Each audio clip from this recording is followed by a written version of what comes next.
Hello and welcome to this tutorial on the Photoshop Workspace. We're going to go through some of the basics of Photoshop, how the screen's laid out, where the tools are, what they do, where the palettes are, what they do. It should give you all the basics that you need to go ahead and use Photoshop to a basic level. And the tutorials that we do in future and the assignments that we do, you'll be using these skills again and again. So let's get started. The first thing I want to do is go to File and New. And you will see when I went to File and New there, let me just cancel that, you'll see that some of these options have a dot dot dot. What that means is that a dialog box is going to come up. So if I click on New, a dialog box comes up and it offers us some options. We have clipboard on there. That will actually give us whatever we last copied. It will give us the size of document that is on our clipboard. We don't want that. We want to click on Preset. And we want to go to International Paper.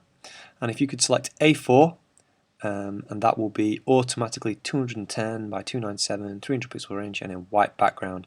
Basically, international paper and A4, and say OK.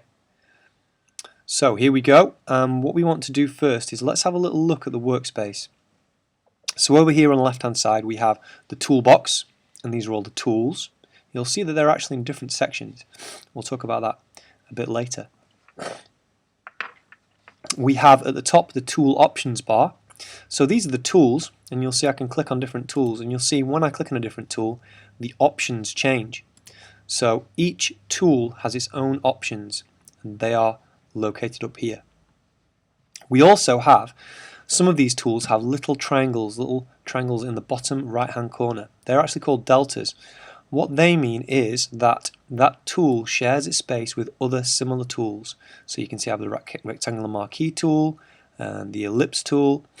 Here we have the lasso tool, magnetic lasso, polygonal lasso. So it means that there are other similar tools in the same space. So just click and hold down if you need to access those. Over here we have the palettes.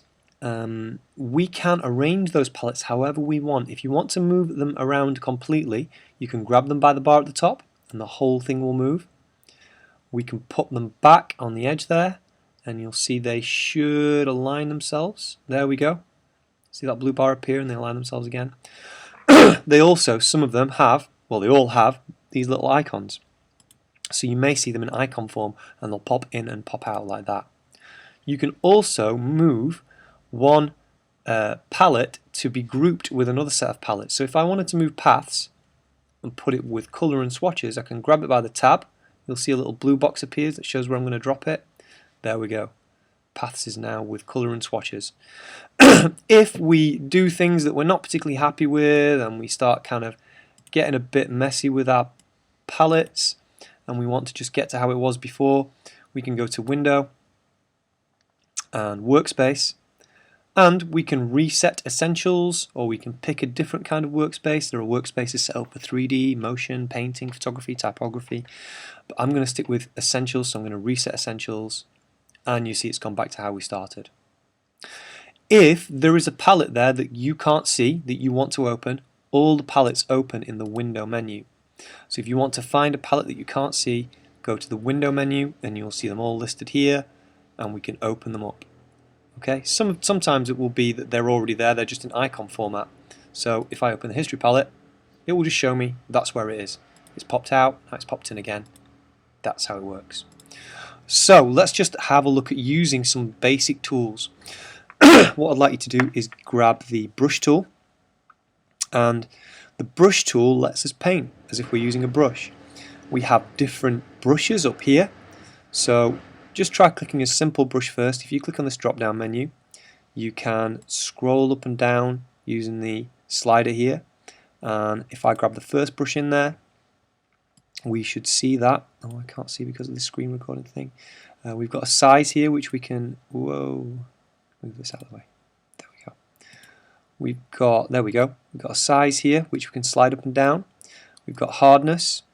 Okay, and what I'd like you to do is pop the hardness up to 100%, have the size at about 50.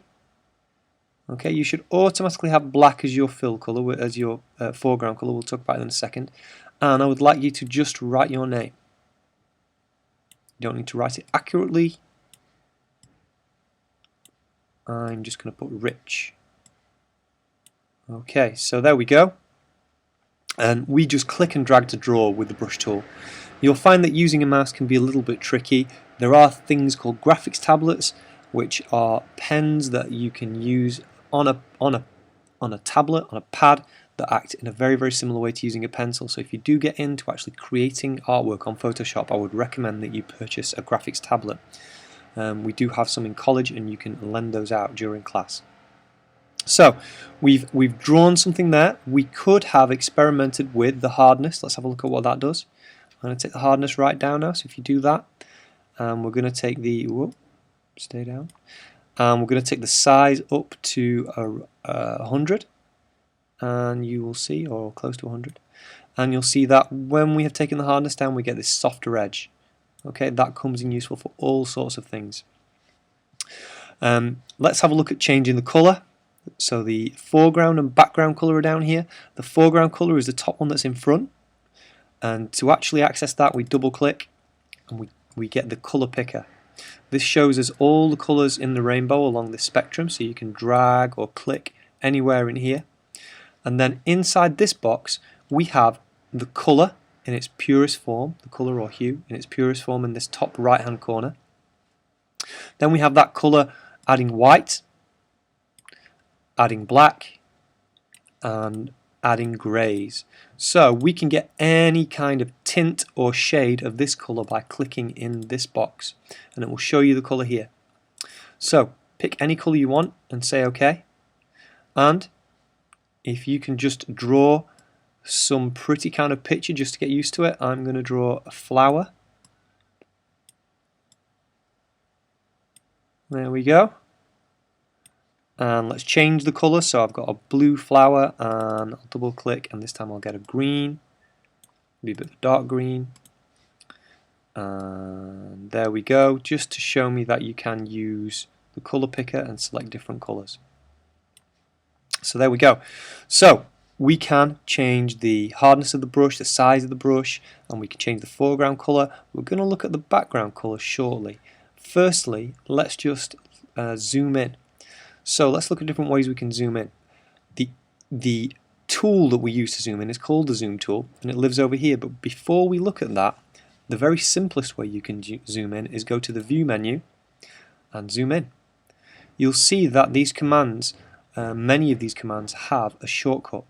This little squiggly icon here is the command key, so that means hold down command and hit plus. So if I was to hit command and plus on my keyboard, which I'm going to do in a second, it would zoom in. So command and plus, I zoom in. So that's a very simple way of zooming in. If you want to zoom out, same thing, except with minus. So command and minus, there we go. We can also, if we've zoomed in and we want to fit the whole thing on the screen again, we can go to view and fit on screen. You'll see the shortcut for that is command and 0. So there we go.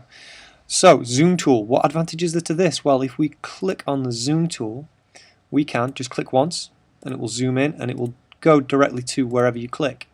You can also click and drag to the right to zoom in, click and drag to the left to zoom out. So let's just zoom in to parts of your name. I'm going to zoom into this little bit here. Okay, let's just move around. I'll use the slider at the moment. And say we wanted to rub a little bit out. We could use the eraser tool. So we'll go to the eraser tool. It's got the same brush option as the brush tool, so I could go up here and I could change my size. So if I go for something around 50 pixels again, and I'll go for a hardness of 100%, I can just click and I can erase with the eraser tool. There we go. So, you know when I said we've got a background colour here, let's have a look at changing that now. So if I click on the background colour, I can go into the colour picker. Let's pick a different colour, go for a red. We'll say OK. If I try and rub out with that, can we see that when we've used the eraser tool, it simply draws with the background colour. Now this is only when we have one layer, one background layer. There are other situations where the eraser tool will rub out and it will give you transparency. But here we have a flat background image, and we're going to move on to layers in a future tutorial. So If we want to actually rub out and the background is white, we want to select white. If we want to undo something, like this last action that we want to undo, there are a few ways we can do it. We can go to Edit and Undo Eraser. Now you'll see that the shortcut for that is Command and Z, which is very useful. Let's have a look at what happens when we have undone once. So I'm going to undo eraser. There we go. Well, what if I want to undo where I erased out this little bit of the edge? What if I want to go back again? You'll see that where undo was becomes redo. So I can redo. But if I wanted to go back more than once, I have to go to step backwards. So edit, and I could undo once, or I could go straight to step backwards, and I can keep stepping backwards. So that's one way of undoing something. Another way of undoing is to use the history palette. Say we've done quite a few things, and every time we do a thing, whether that's rubbing out or drawing with a colour, it's an action. So if we want to undo an action, we can go to the history palette and it will show us all our actions here. Look, I'm just going to make this palette bigger. Can you see I'm making the palette bigger using this bottom right hand tab? And these are all my actions. I've been using the brush tool. I can click back through them up and it will keep undoing. At the moment you can't see it's off screen, but I'm undoing the flower. There we go, we've got to the name, my name. So I can undo like this. You'll see that the future stays greyed out. If I do want to get back to the future again, back to the future, I can click on this. But if I go backwards and make a change, the future disappears. Okay, so be aware of that. Okay, then, so that is the history tool. Very useful when you've got a number of actions to undo. Okay, so what if we're making changes to something? What if I want to rub this little bit out? Oh, let's put this into practice. Let's undo eraser. Let's change my background color to white again. And by the way, at any time, let me just cancel that. Let me just show you this. If I want to go to default black and white at any time, I can click on this little default black and white option. I can also use this change round arrow. So if I want white as my foreground color and my black as my background color, I can swap them around quite easily there. Okay, so I've got white as my background color again. I'm going to rub this out. What if now I want to move over to the letter R? Well, I could go to view and fit on screen, or I could zoom out and zoom back in again. But there is an easier way. We can use the hand tool. If you imagine that the hand tool is like putting your hand down on a piece of paper and dragging it around, so I'm now clicking and dragging. That is the easiest way to navigate around an image when you're already zoomed in. Now, if I was doing a little bit of drawing, say I've got my brush tool and I'm doing something here, no matter what that might be, and then I want to move and do some more artwork, but I want to use the same tool, I don't have to swap to the hand tool. I can hold down the space bar. If I hold down the space bar, I temporarily get the hand tool. So there we go. I can hold down the space bar, I can drag around, and I can carry on, and it will, as soon as I let go, it will go back to the tool I was using. So that can be very useful, using the hand tool there. Okay, so now let's go to view and fit on screen, and let's have a look at what we've got. Now I undid the bottom of my flower, that's not a problem. What I'm going to ask you to do now is get a new colour, a different colour that you haven't used before, in your foreground colour. I will go with a yellow and say OK. And now let's have a look at a couple of the options up here. So we've got opacity. When something is opaque, it means that it is completely solid and you can't see through it. So an opacity of 100% means it's completely solid. We can change this. So if we put this to 50% opacity, have a go at putting that at 50% opacity. We'll get a bigger brush so we can really see what's going on. I'm going to go with like a 250 kind of size brush. There we go, I'll do. And have a scribble over some of the artwork that you've already created. You'll see that it is 50% transparent. So that's how we deal with transparency. Obviously, the lower the opacity, the more transparent it will be. We also have flow. At the moment, my flow is on 100%. If you imagine that the flow is like the rate that the ink comes out of your brush. So if I was to click, and let me just get a darker colour for this. If I was to click and drag, in fact, let me just take my opacity up to 100% because it's really obvious then. So if I was to click and drag, there we go, I'm getting a nice kind of solid line. Now if I take my flow down, take it down to 15, 16%, and click and drag. You can see it's almost like my brush is empty of ink. Okay, it gives a similar effect to transparent, okay, but it's actually working in a different way. So there we go, that's opacity, that's flow. We've got airbrush tools, we've got pressure sensitive tools. We're going to talk about those later because they're a bit more advanced.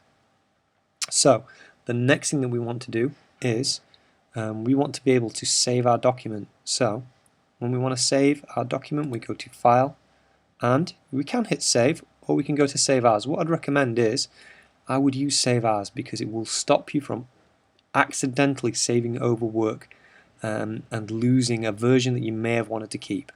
If you go to Save As, it will always bring up a dialog box, and you can give it a title here. I'll just call this my name, and then you can save it wherever you need to save it. Here we have formats. At the moment we're on JPEG. That's absolutely fine because we have a flat file. When we move on to layers, we're going to talk about some of these different file formats. Okay, and there we go. Save it. It's saved. We have, because we've got a JPEG up here, and again we'll talk about different file types later, but we have an option here to change the quality of it. At the moment, keep your quality on 10. But we can, if we want to, especially if we're doing kind of website design files and it's quite important to us to keep the file size down, we can change these settings. Okay, so at the moment we'll say OK.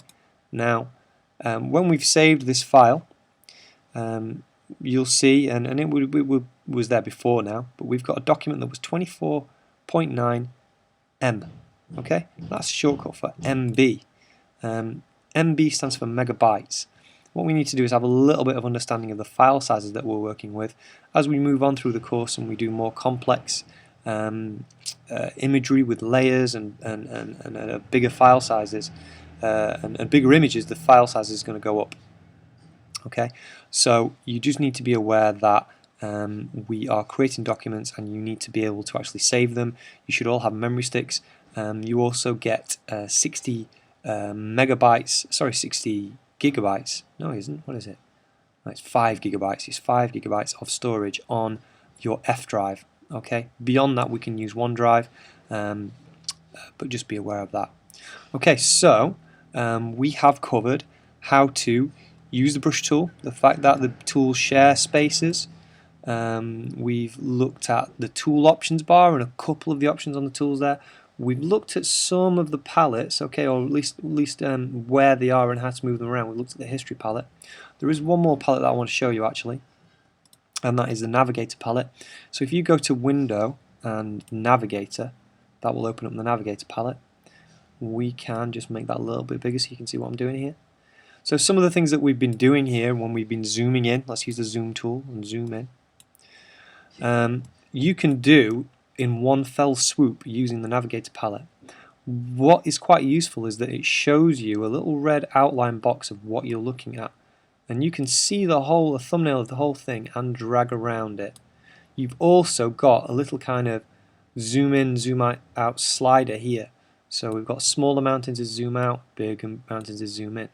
You can also type in here what percentage you want to view it at. So say I want to view it at 100%, I can type it in there and say OK. So the Navigator palette is really useful as well. Okay, so that is all we're going to cover for this session. It's just to give you a little bit of confidence and a little bit of idea of what the different parts are and how we change colours and where the tools are and a couple of those tools. Okay, so we can close that down. What you need to do is you don't need to print this one out. It is literally just to familiarise yourself. But you do need to now answer the quiz questions that are on your Moodle link. Okay, so thank you very much and goodbye.